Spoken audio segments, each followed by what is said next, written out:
Aujourd'hui, je vais vous montrer comment partager des contenus concernant le bas médoc sur le site internet d'Iconopast. Donc, quand vous cliquez, vous arrivez sur cette page. On voit que pour contribuer, il faut se connecter et donc se créer un compte. Donc, on clique sur connexion. Là, soit on a déjà un compte, soit on s'inscrit. Si j'ai déjà un compte, je vais sur connexion et je rentre mon adresse email ou mon identifiant et mon mot de passe. Puis je me connecte. Je vois mes contributions précédentes et surtout, je vais pouvoir ajouter une nouvelle contribution. Je clique et j'arrive sur cette page. Là, je remplis les champs demandés. Le titre de la contribution, donc moi ce sera une autre photo du phare de Cordouan vue depuis la plage. Dans la description, je décris ce que je partage, donc est-ce que c'est une photo, une carte postale, autre chose, bref. Je mets un petit peu de détails. Vous voyez, il n'y a pas la petite étoile rouge, la description n'est pas obligatoire, mais elle est toujours bénéfique. Ensuite, j'ajoute une photo. Je vais la chercher dans le bon dossier sur l'ordinateur, je la sélectionne et je fais ouvrir.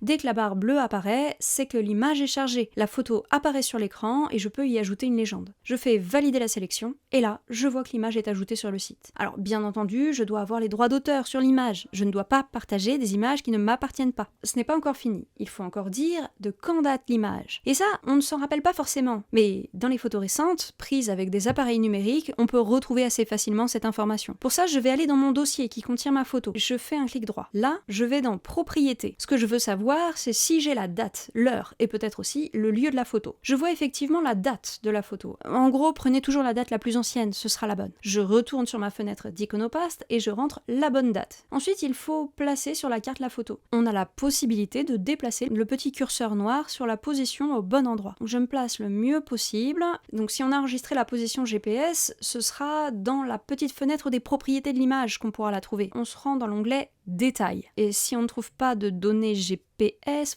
c'est qu'on ne les a pas enregistrées. Et donc on ne les a pas. Donc de retour sur le site, je coche la case « Je ne suis pas sûr de la position de la localisation ». Si j'avais cette position GPS, j'aurais pu l'ajouter dans la description. Ensuite, je précise si je souhaite des attributions de droits d'auteur, et puis je soumets la contribution. Et voilà, on peut retourner à son espace et voir ses contributions. Merci d'avoir regardé cette vidéo jusqu'au bout. N'hésitez pas à aller partager vos contributions sur le site d'Iconopast.